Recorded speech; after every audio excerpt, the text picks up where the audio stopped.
Hello, everyone. Good morning, good afternoon, good evening from wherever you are joining from. Welcome to the Safeguarding Hour. The Safeguarding Hour is practitioners' voice in safe sport. It is the first of its kind, multilingual, multi-sport, global practitioners platform for collective visibility and collaborative learning on safeguarding in sports. From grassroots level to expert, we bring all the safeguarding professionals from across the globe to share their journey, learning, and experience so that it creates a valuable resource for other practitioners in safeguarding. I am Fahmida Faiza, the curator and host of the English sessions, and I am honored today to be joined by Mark Mughal today to talk about safeguarding lessons from the Caribbean, broadening perspectives, possibilities for global practice. A little bit about Mark. Mark is the co founder and former director of the Caribbean Sport and Development Agency, a former national youth coach, technical director, and sports administrator in the sport of volleyball, and is currently serving as the director of the Trinidad and Tobago Canoe and Rowing Federation. A recognized thought leader in the International Sport for Development fraternity, Mark has served on several international, regional, and national agencies over the years, including the Commonwealth Advisory Board on Sport, CABOS, the CARICOM Physical Education and Sports Advisory Committee, the CARICOM Task Force for Child Rights and Child Protection, and the International Safeguarding Children in Sports Advisory Board. Those who know for the incredible work that Mark has done, of course, Mark needs no introduction, but all those who are new in the safeguarding practices as professionals, it would be helpful for you to know that Mark is presently serving as the Safe Sport International Advisory Committee member, the International Olympic Committee Safeguarding Certificate Academic Advisory Board, FIFA Safeguarding in Sports Diploma Reference Group, CONCACAF safeguarding consultant. And as we are looking forward to the upcoming Trinidad and Tobago, Trinbago 2023 Commonwealth Youth Games, Mark is the safeguarding lead. I know, Mark, you do not like long introductions about you, but there is nothing that better that we could do in terms of summarizing your 20 years of experience and this lifelong mission that you have invested yourself on safeguarding. So it is our utmost honor to welcome you today, Mark. How are you doing this morning? Thanks, Famida. Thanks for having me, and thanks for the amazing work that you're doing in this space. Since we've connected, I recognize that this is I think, a critical role, and kudos to you and your team for picking up this and creating this network and using your space to share voices from across the world. Yeah, so I've been looking forward to this. So thanks for the opportunity to have a chat with you and with your audience. Thank you so much, Mark, for joining us in this wonderful morning. We understand you are very busy, but I think this is going to be helpful for all the practitioners who are joining today across the globe to know that the kind of work that you are doing, understanding the Caribbean context, and how safeguarding has evolved over the years from your perspective. So, Mark, how did it all start for you? Well, the safeguarding journey started just about 2 decades ago, and I'm just seeing comments coming up there. That's good. So, Yeah, we have a okay, lovely audience yeah, already joining okay, from good, Nepal, from Jordan, from Trinidad and Tobago. So yeah, okay, we have a good audience to start off with. all right, yeah, good, and welcome everybody. This safeguarding journey, and it's my journey, but it's also a Caribbean journey in many ways. Started about 2 decades ago, really, way back in 2003. We'd started a non-profit organization. I say we, this was myself together with a few of my students. I was at the time lecturing at a teachers college in Trinidad. And we got together really around physical education. It was really around physical education and trying to address some of the challenges that we were faced with back then. And that organization evolved really quickly, moving away from its original moorings, but not really detaching from them, but evolving into what we now know as Sport for Development, and also shifting its mandate beyond Trinidad. So very early on, we became a regional organization, and at some stage we rebranded the organization to better reflect who we were and what we were doing, and now known as the Caribbean Sport and Development Agency. I'm no longer serving in the leadership there. A really solid young scholar, Arthur Rockcliffe, has taken over that leadership and continuing that work and breathing a different energy and focus in some ways as well, but still committed to the original purpose of the organization. And we were in the beginning, the very beginning, myself and three of my students who were young beginning teachers at the Teachers College. We were already committed to working with three basic target populations. So we were working with elementary school children, secondary school youth, or as oftentimes we refer to them as youth, underserved youth, with the suggestion that we weren't serving them sufficiently. And then persons with disabilities, and particularly children with disabilities, but not limited to children. So those were three targets. And so as we continue, we work directly with them, doing projects with those children, with those young people, with the persons with disabilities. And we recognized early on that there was a gap around child protection, is what we use that term kind of broadly, child protection. The term safeguarding was not even on our lexicon back then. We were just talking about child protection. And so as a young organization, we were always searching for better ways of doing things, to understand things better. And so we recognized that this was a gap and we needed to fill that gap. And we searched for where can we find support for this. And back then we found I guess it was proximity. There was an organization out of the US in Florida that offered child protection and sport training. The organization was called the National Alliance for Youth Sport, but they also had an international arm. But for all intents and purposes, it was really a US national organization serving across the states in the US. And they offered this child protection and sport training. So I jumped on a flight and headed for that first introduction to safeguarding, child protection, as it was called back then. And so that was the beginning of the journey in 2003.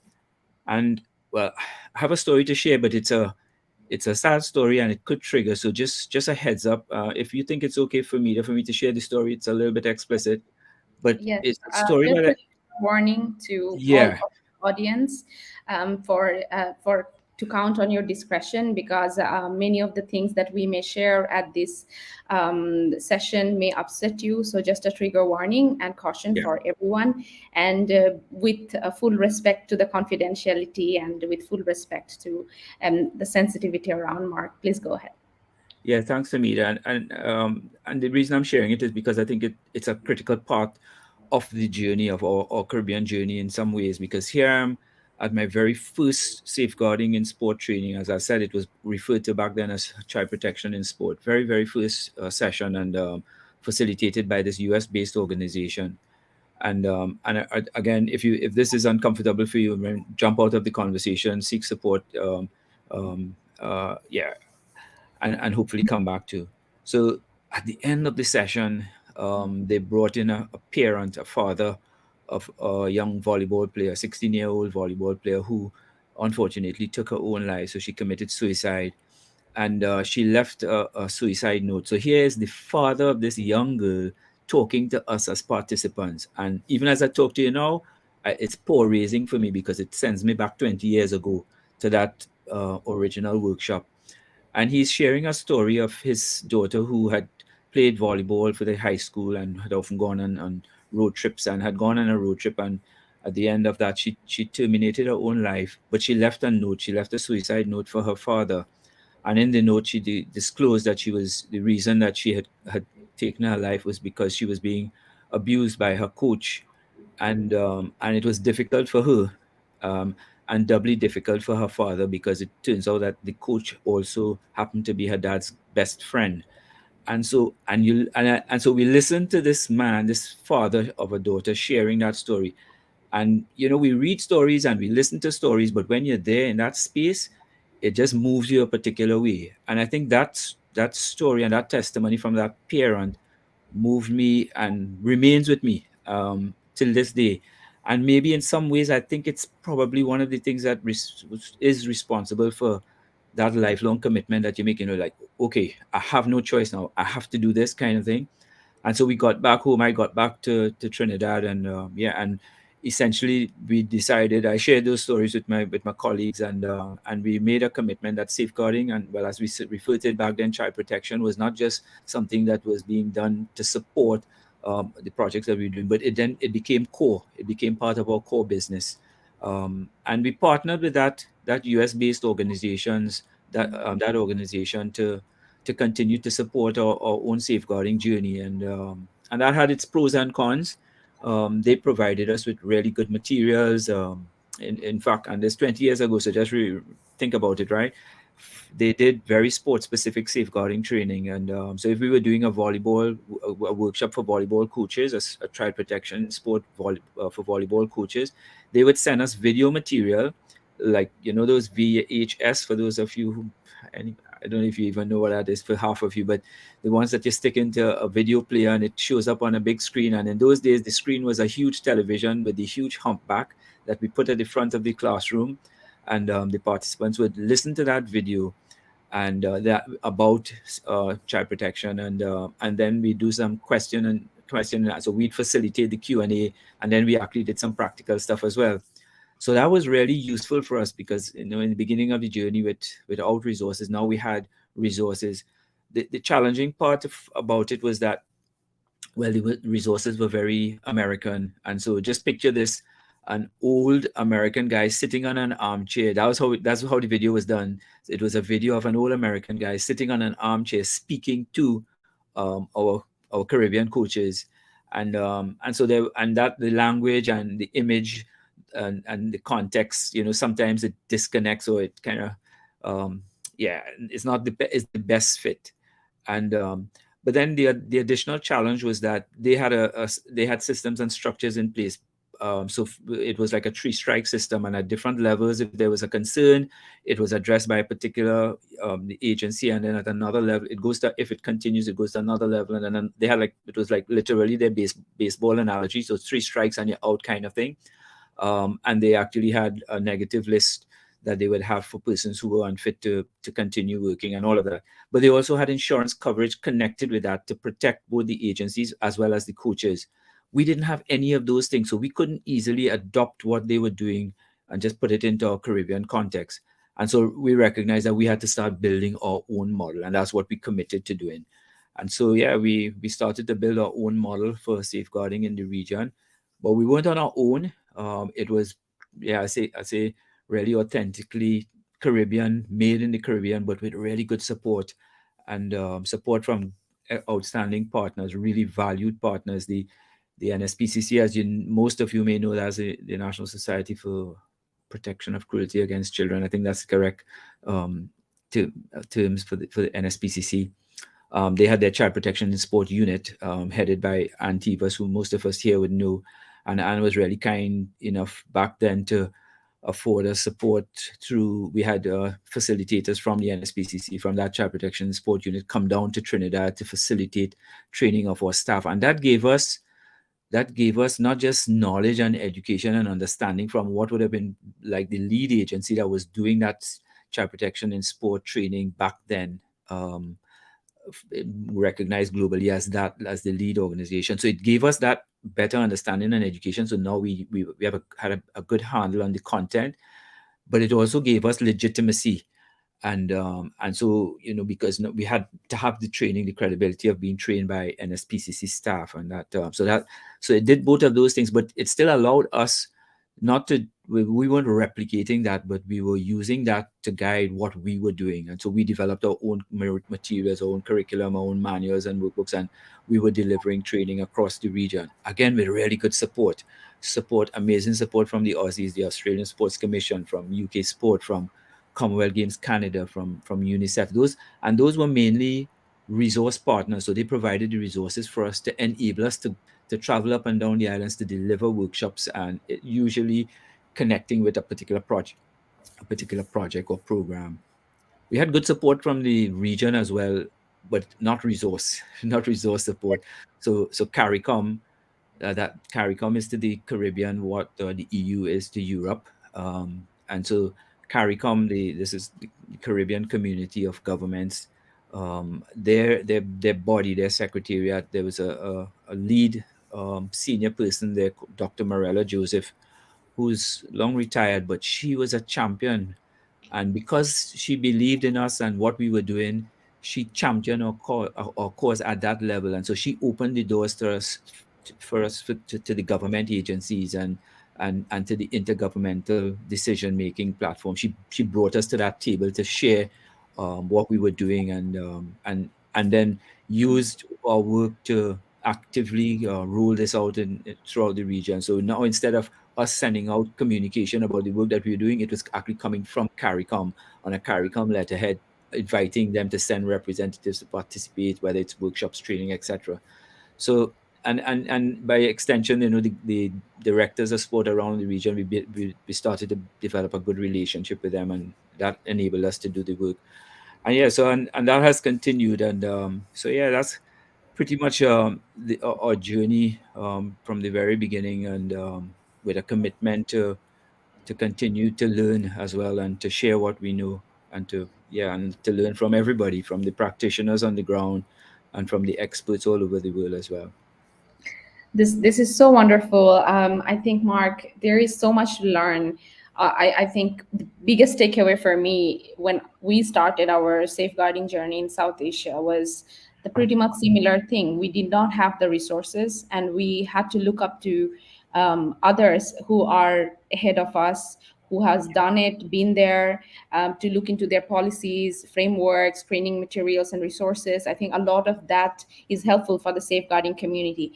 So as we speak of this global community of practitioners who are there, we the reason why we started the safeguarding hour is because we have seen that the missing puzzle is that the safeguarding practitioners, who are the safeguarding officers or safeguarding consultants, or who are doing the work on ground, there is very little resources for them to fall back to.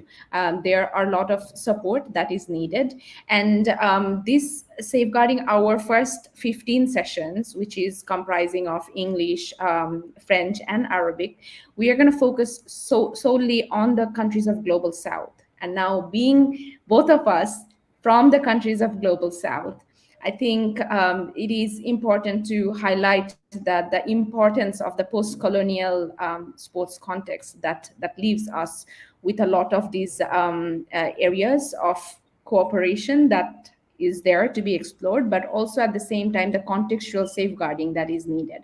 So we have audience here joining from Asia to Africa, Caribbean, and I think we all go by sharing the same similar context in the area of post-colonial background. So how would you like to give us an understanding that how did Caribbean sports context evolved in the post-colonial era? Yeah, thanks, Famida.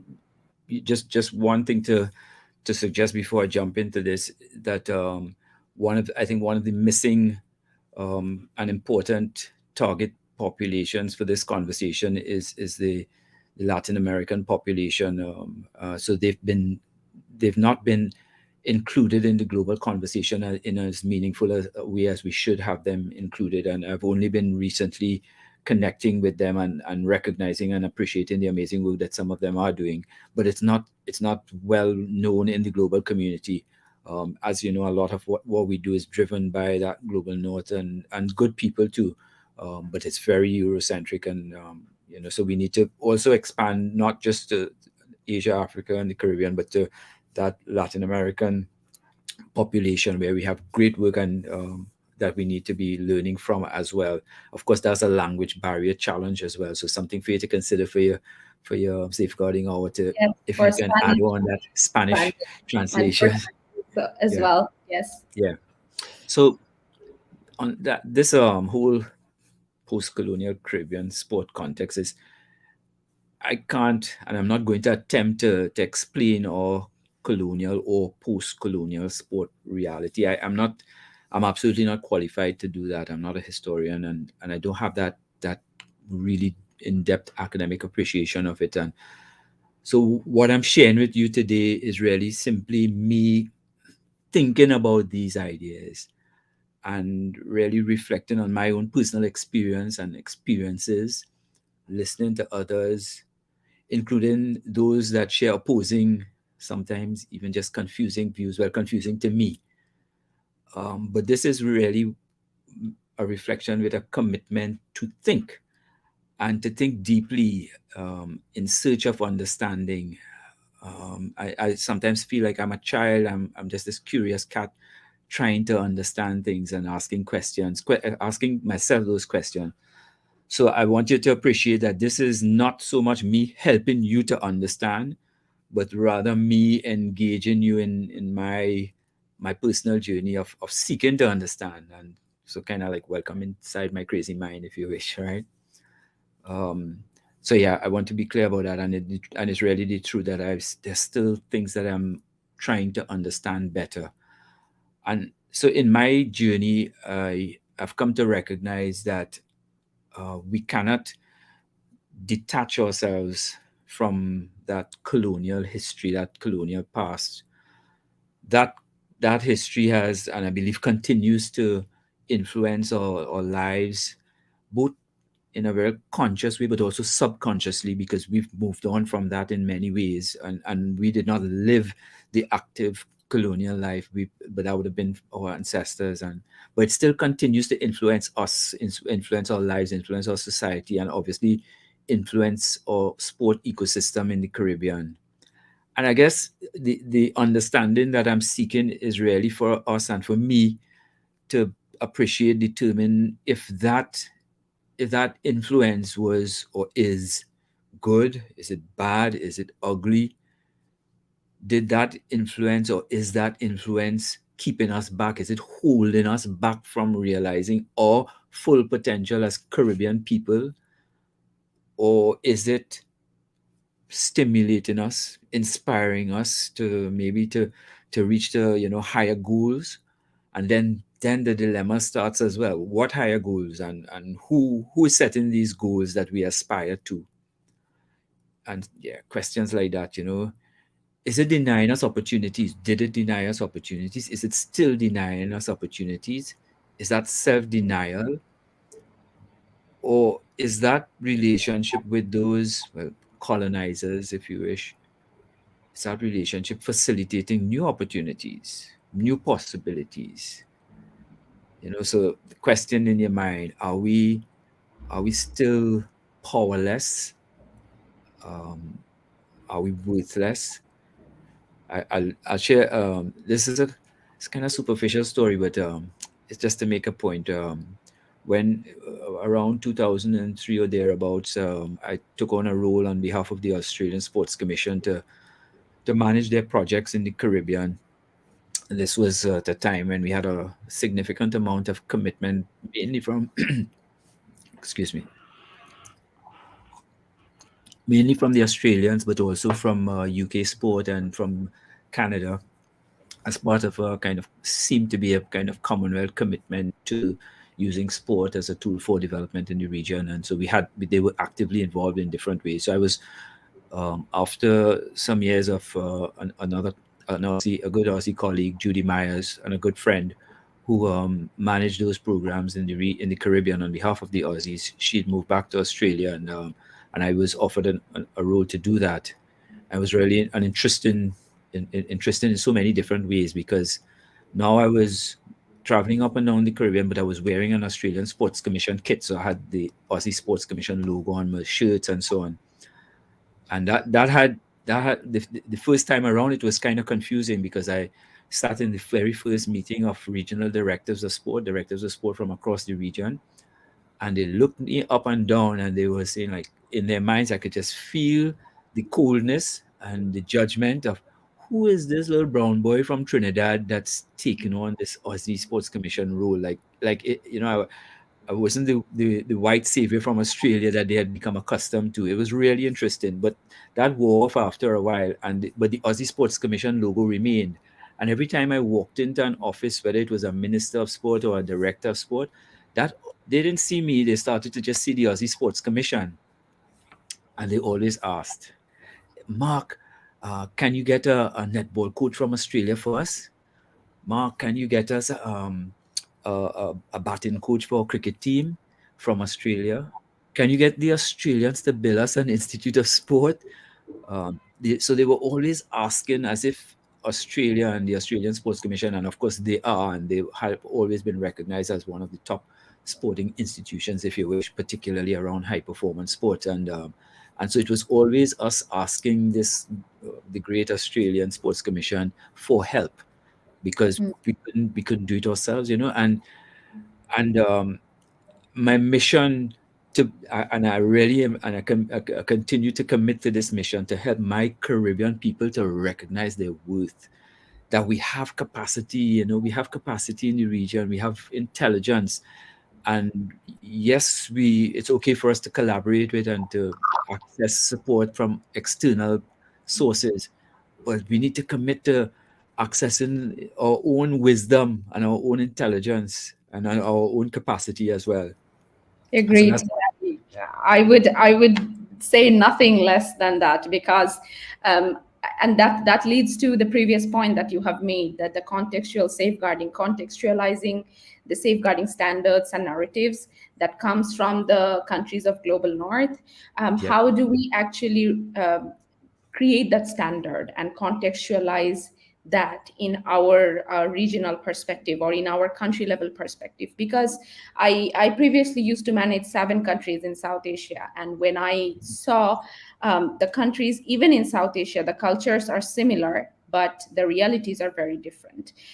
Some countries have better economic opportunities, whereas correct. other countries have limited economic resources. So now we are talking about countries in Caribbean, or where, if there are some countries which has like below $5 of like GDP per person Yeah. and all of that. So in that kind of situations where people are struggling to make their living, athletes are struggling to make a career, and bringing a safeguarding concern might mean that they're jeopardizing their entire career. In that kind of a context, in that kind of a reality where there is no structure or framework from the government level to appropriately address this with due confidentiality and due justice system, how do you think that safeguarding standards can be implemented and the safeguarding officers can actually do their part,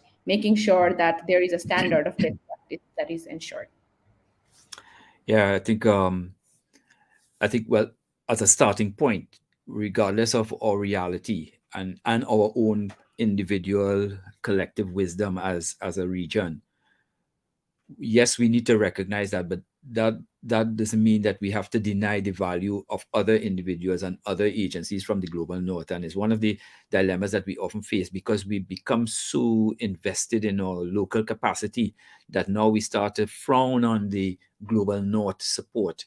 So this is, I think, we need to proceed in a way that's more embracing of everybody. So yes, we have to commit to building our local capacity, but not doesn't mean to say that we deny the reality of the expertise and value from others, but also from our global south partners. And that's where we've been weak as well.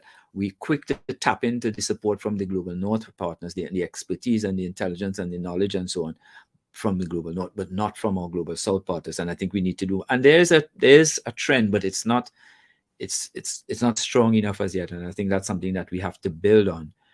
And I think when we talk about the international safeguards, I think I like to always acknowledge, and particularly when we refer to the international safeguards for children in sport, to acknowledge that the Caribbean people participated actively in that process, in the process of developing what we know now as the international safeguards for children in sport.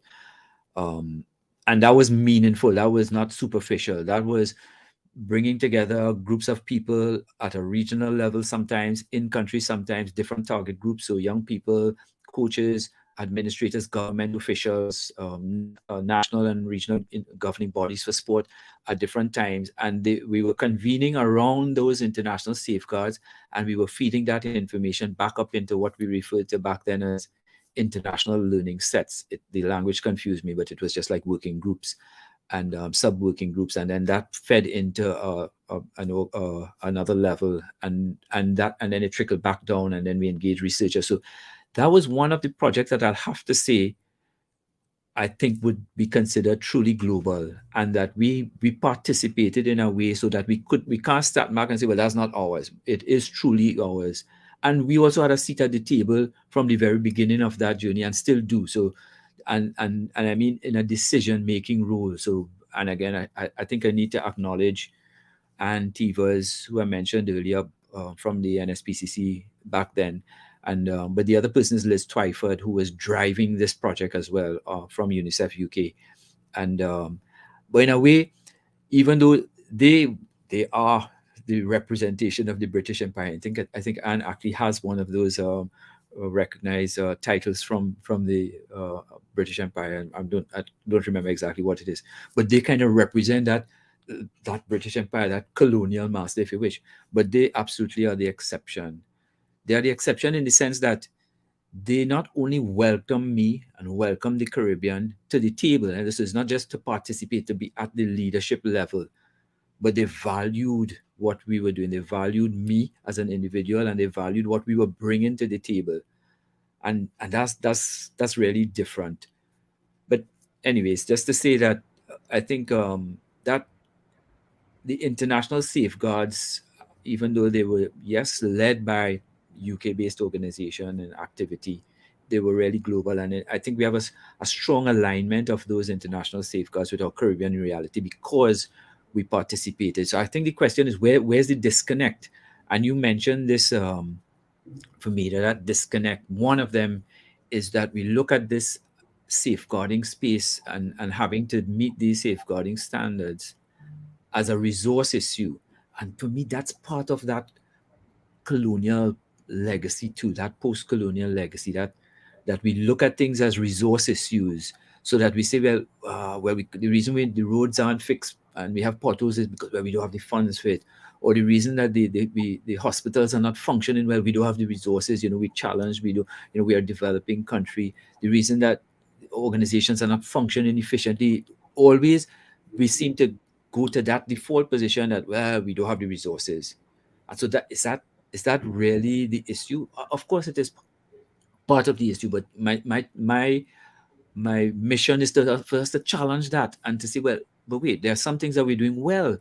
So is this really about a resource issue, Mhm. or is it a priority issue? Another kind of a way that we look at this from where we are, and is this part of our history as well? Not seeing this as a priority because it's not necessary. They don't see it as necessary for survival of Mm. of the sport, for example. So, and if we use the other things, well, the roads where we could still get down the road, we maneuver between the potholes, but we don't see it as something that's survival. That we have to do this, otherwise the sport will crash.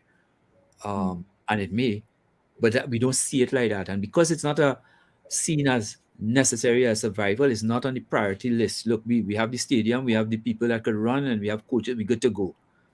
So that's part of it as well. And I think another part of the disconnect is around the lack of commitment from leadership. And I don't mean to throw our leaders under the bus, but I'm looking at it, and this is again me trying to understand it. And one of the things that I have seen over the years is that lack of commitment, not lack of understanding, not lack of knowing. We've had the conversations. I've been in front of the ministers and the directors over the years. We've been talking about this, the leadership of the sport organization for 2 decades, and we're not seeing that commitment.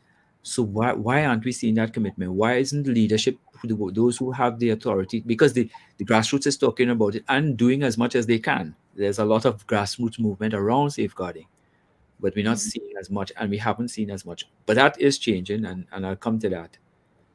I I think think just I just think it's fair. just to add one more point about that disconnect, though, for me, there. Sorry to this No, to, no, sure. and that is that, and this is an important one, that and it is, I think, what's happening at the leadership level too, and those in the who administer the administrators in the organizations, that they still see safeguarding now just one of those another requirement to complete. So they see this as oh, we have to do this, it's one of those tick box things that we have to get done. There's people work involved, there's work involved, we have to get it done. So they're not valuing it, they're seeing it rather as a bother, and I think that we have to do. And yeah, and to know that, and there's the I know now that we have the big boys coming on board, So the IOC and FIFA, they have ramped up their safeguarding efforts, and they are superpowers, right? So they are the new superpowers, out with the colonial masters and in with the sports superpowers, and they have influence, and they have the IOC and FIFA in particular have significant influence over the Caribbean in a way that's quite interesting, and sometimes scary. But there's a good part of that, because of the work that they've been doing, and some great work that we know about, and many of you here would have participated in some of the work that the IOC and FIFA have offered, particularly that safeguarding lead training, the safeguarding diplomas that both FIFA and IOC are doing. Fantastic. It's taken it a whole new level. It's no longer a 1-day workshop or 2-day workshop. This is a full body of work that leads to a diploma, and that's made a big difference. And they're pumping money into it, and they're strengthening or safeguarding um, efforts across the region, globally. Mhm. And the thing they're moving towards now is compliance, and that's something for us to, I guess, we'll have that conversation as we continue. You were going to say something. Sorry for me. Absolutely agree. I actually didn't mean to cut you off, but it was so relevant, or everything that you were saying, and I think a lot of the audience who have joined us, they can also relate to it. I think I would just go back to what you said and highlight a few points. The people who have been leading in the sector of safeguarding, it's very important to acknowledge their role and their contributions. People like Antivers or Liz Twyford, as you have mentioned, of course, incredible luminary in this space of safeguarding in sports. I personally am very grateful to Antivers for taking this whole initiative of SSI and taking this forward with a very global approach, as you have said, that it does not exclude you for someone coming from not a European background, or not a background where safeguarding is not the most established practice. It rather recognizes that even you who is working in the area of safeguarding has some value to offer. And I think what you said about the resources and priority, that goes back to these people who are there, who are of incredible support and help, there to provide resources. And talking of IOC and FIFA coming in, IOC has the safeguarding in sports diploma. I believe all the audience who are engaged as the safeguarding practitioners can also take a chance to apply for the diploma. That application is currently open for the next cohort. But I personally did the FIFA safeguarding in sports diploma for 2.5 years, and it was an incredible learning opportunity. I have to thank my mentor, Joyce Cook, who is also the safe sport advisor to the FIFA the president, and has done incredible work. Christy Burrows from IOC to Joyce Cook and Marie Laure in FIFA. I think the teams of these international federations are really gearing up and doing the great work. However, I just want to share the same sentiment with you, that it is seen as a tick box exercise, and there is a huge leadership commitment that's lacking. And I think that's where I think I would ask you a very practical example of the question, that and maybe it's not directly relevant to Caribbean, but it's relevant to the discussion of the policies and practices that we are doing. So IOC, say for example, has this overarching umbrella, or CGF as a Commonwealth Games has this overarching umbrella of protecting the athletes. But what we have seen in India, the athletes, the wrestlers who are the gold medalists from the Birmingham Commonwealth Games, are on the road for 40 days, and no one actually showed a real statement to address such concern, let alone creating a justice system out of it. So I think often the times the policies are there, the international federations, while in all due respect we acknowledge that they have done a brilliant job and they're doing the heavy lifting, but it also has to be the leadership commitment from the national level, from the country level, and the ownership that needs to drive the policies into practices. So as someone, Mark, who has been in the policy tables and who has been in the grassroots level of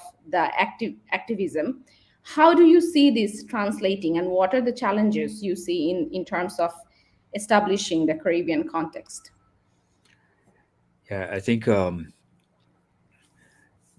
because of and just based on the efforts that we've made over the years, and we're initially just focusing on education, but we did identify those broad areas that needed to be addressed. So education was one of them, but as you rightly pointed out, the education can't happen on its own. It has to happen within the context of structures, and including policies and guidelines, and particularly systems for reporting and responding. So if we have to develop our safeguarding journeys, we have to do all of the things that the guidelines suggest, and the safeguarding standards suggest that we need to do. If we want that change in a meaningful way wherever, and we're talking about the Caribbean, but wherever, we have to use some form of influence. And I'm saying from a Caribbean perspective, we agree that a compliance model is critical if we want to ensure the implementation, also that if we want to ensure that the implementation meets the standards that we want to talk about, that there has to be some sort of regulatory system, and we're referring to it as a compliance model. But we also recognize that if we do that compliance, if we impose that compliance model, now again we're going back to that our history, our colonial history. If we start to impose these new rules and regulations, and if they become onerous on the organizations, they're not going to do it. So what's going to happen? Well, you didn't meet the standards, you're not compliant, you can't be involved in sport. And if we do that, what happens? Are we only impacting on the individuals in the leadership, or is this trickling down now that the children and the young people are no longer able to participate because of the leadership decisions that have been made? And so that we have to think about how we facilitate that. And what we are advocating for in the Caribbean is what we've been referring for. And I have to acknowledge two young scholars I mentioned, Arthur Rockcliffe early on, who heads up CSDA now, and who is a brilliant sports sociologist in his own right. And then the other young scholar, who just happens to be my daughter, Antonia Mungal, and doing some good work, working alongside the Sport Equity Lab that some of you may know of, out of Yale, with our colleague Yetzer. They've been contributing to this conversation, and we've actually done a study a couple of years ago, and we're actively doing one now, advocating for what we refer to as a compassionate compliance model. And again, it's because it's taken into consideration this framework of our own history, not coming into to working with the organizations to crack a whip and to say, if you don't comply, you're out, or you don't benefit, etc., but rather working with them to help facilitate and support that compliance. And I think that's the approach we need to adopt, certainly for us here in the Caribbean. So an approach that says, look, these are the standards that we want, and we need you to become compliant, but we're here to help facilitate that and to support you on that journey. So we've coined the term compassionate compliance as a way that captures, I think, our reality and how we need to view this if we want to make it happen from a practical perspective. So something for us to think about. I know that for me, that we've talked about a model, that the same Caribbean model that we refer to as Safe Stamp, and essentially it's really just identifying key criteria for both individuals and organizations working in this space. And so, as you can see, for individuals, what we've agreed is that these are the key criteria. If you want to work with children and young people in sport, you need to have your certification. Whether if you're coaching, well, your coaching certification. You also need to complete your safeguarding training.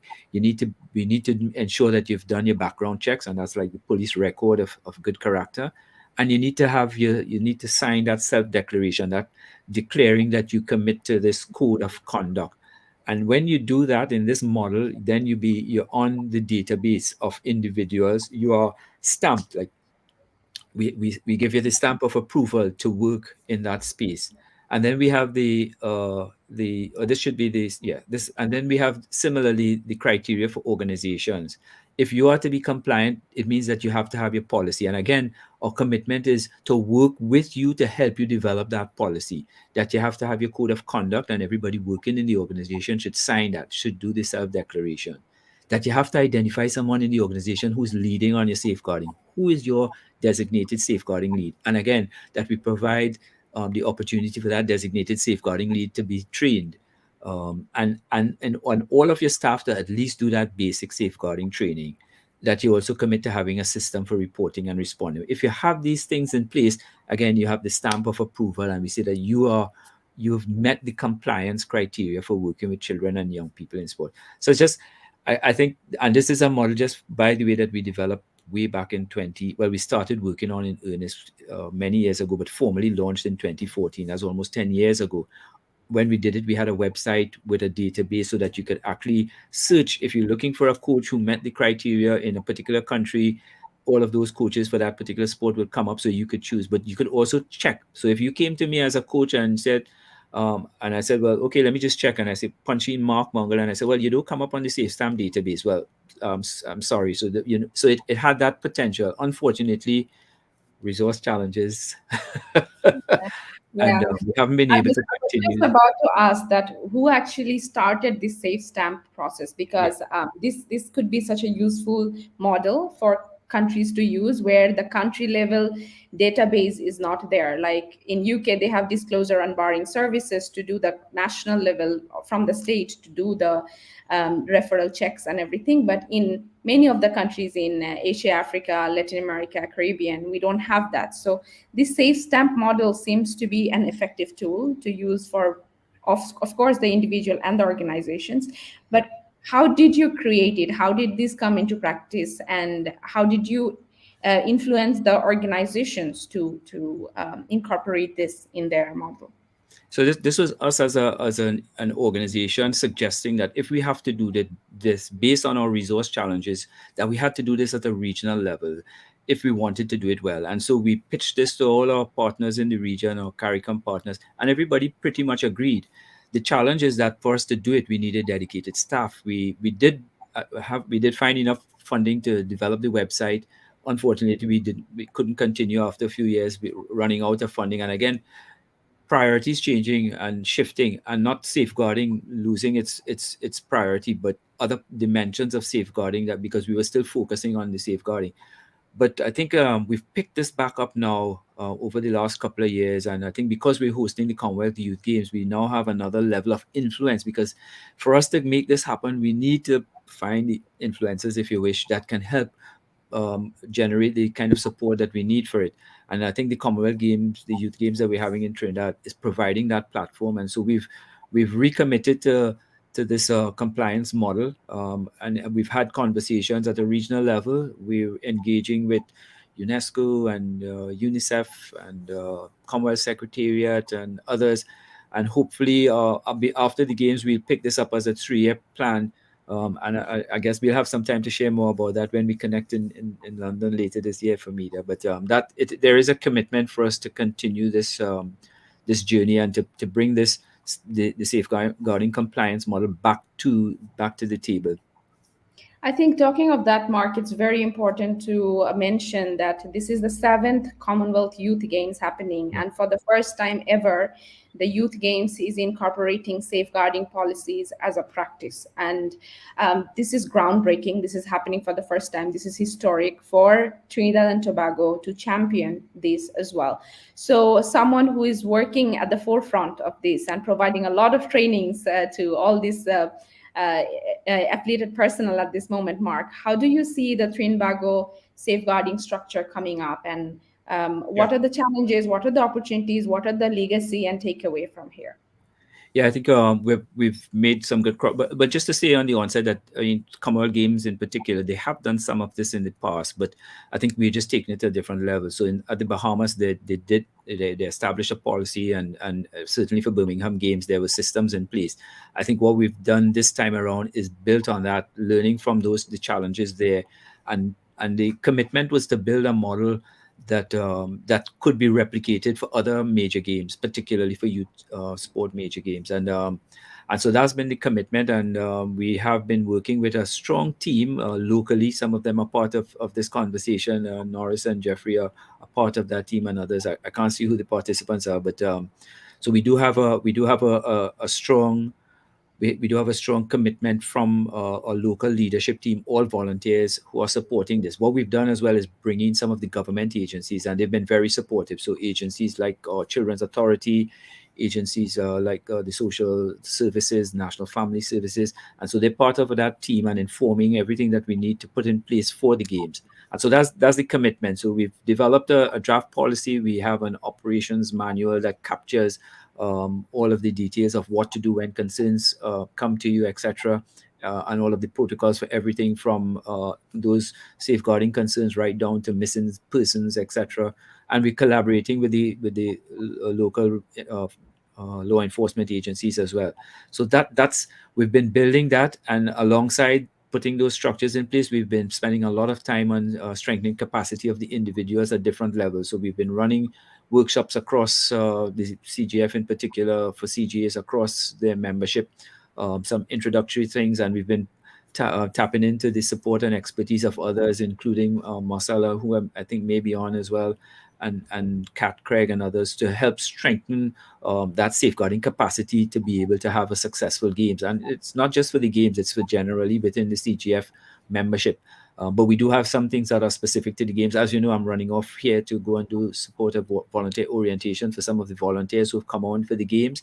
And later this week, or early next week, we're also doing dedicated safeguarding for games time training for the designated safeguarding leads from each of the CGAs.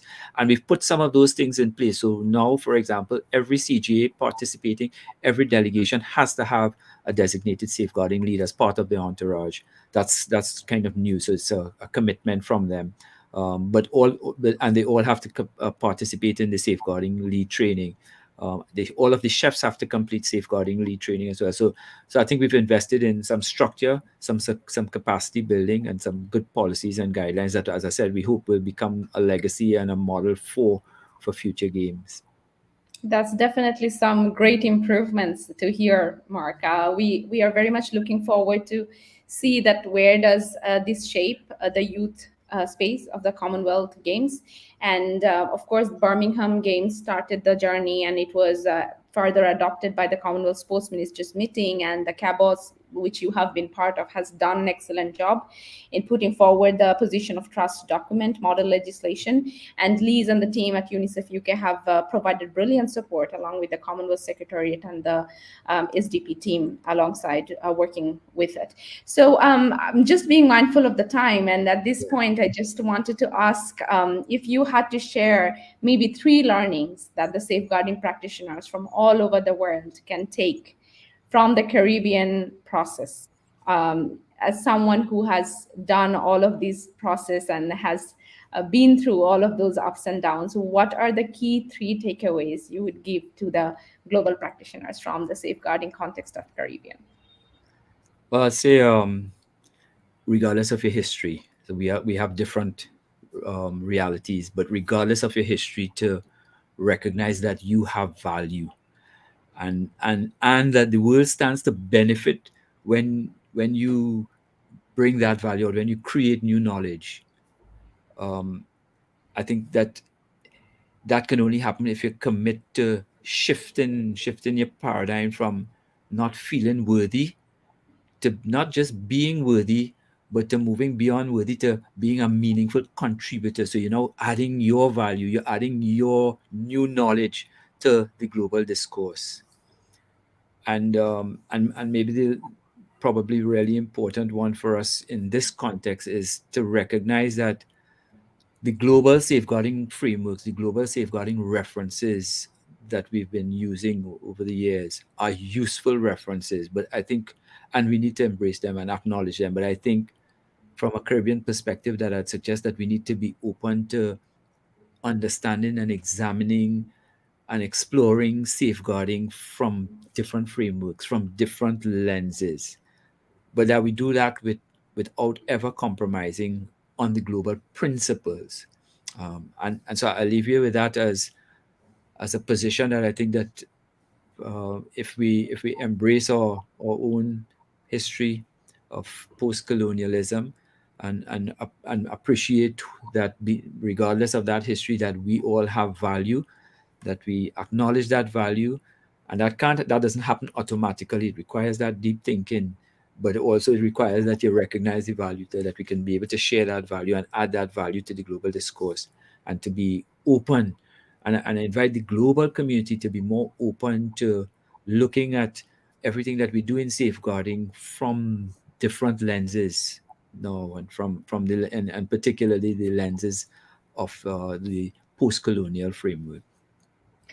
Wonderfully said, Mark. Just to summarize of what where the key takeaways for me is that adding value to the global safeguarding context and seeing safeguarding not just as a job but a lifetime commitment that you have also lived and showed us through example, taken the leadership in your country, in your community, in your region through the contextual learning and the practical application of it, the global safeguarding references being relevant, and we have to embrace and acknowledge them as per our country or regional context.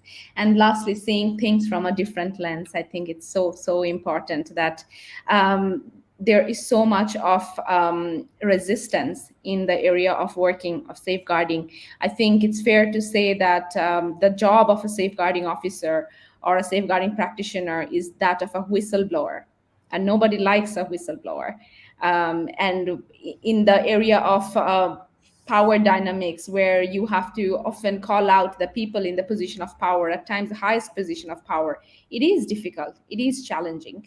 Yeah. But if you do not, then what you started with, people leaving the world with a suicide note, is probably the last thing that you would want to see. Absolutely. So, not doing anything is not an option, even if it comes at the cost of your own initiatives or your going extra miles for it. We have to do it because this is what safeguarding means: caring for others and being a person who can stand up for others. And all of us who are working as safeguarding practitioners, we have the voice. People like you, Mark, who has led the way and been in the advisory position in so many different places. I hope that you take away from the safeguarding hour and you advocate for these kind of platforms, which allows the open conversation for the practitioners to come and share the challenges, and also invite the international federations and the governing frameworks to embrace safeguarding practices that has been there for a long time and that all of us are collectively working on. So thank you so much, Mark. Like, I have learned a lot from this, and we have had a great engagement through LinkedIn, through Facebook, YouTube, and StreamYard. In our all of our audiences have joined from different parts of the world.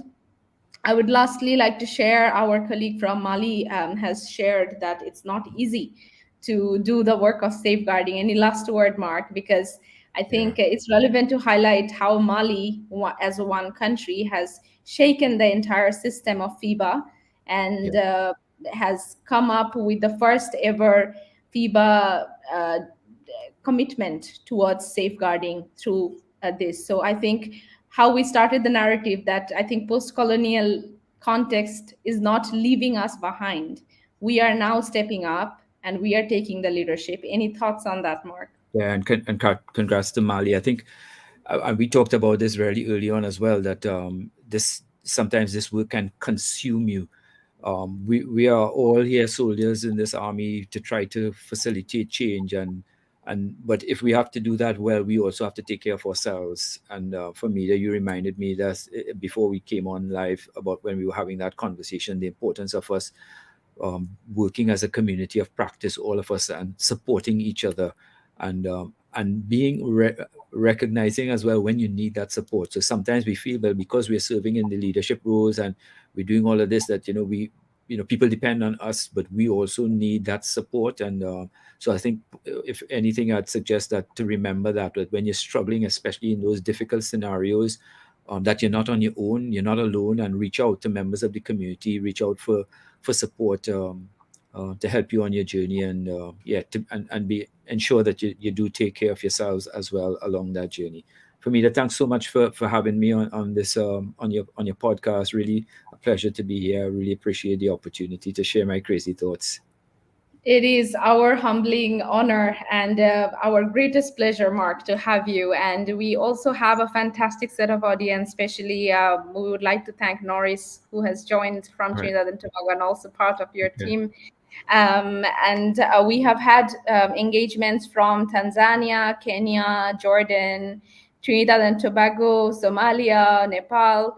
We have had quite a bit of audience throughout the time, sharing their expertise. And of course, our colleague from Mali, who is doing the French Francophonie part of the Oh, Safeguarding okay. Hour, and also have led the whole process of the Malian basketball sexual abuse case. Ah, I think it has been such an eye-opening experience to hear from you, Mark, because for someone who has not just seen it as a commitment, but also influenced the policy process and have been part of this process for over 2 decades now, there is so much that we can take from you. And 1 hour is definitely not enough, but we are almost at the end of our session, and we would like to thank all of the wonderful audience and you, Mark, especially for committing your time 6 in the morning, waking up, and once oh, again showing your commitment to safeguarding. Thank you so much on behalf of Safeguarding Hour and on behalf of all of us. thank you, Famida. Thank you, everybody. And keep safe. Yes, so that concludes our session today. Until our next session in July, keep safe, keep others safe, and have the safeguarding spirit all around you. Thank you. Have a wonderful day and rest of the evening from wherever you're joining. Thanks, Famida.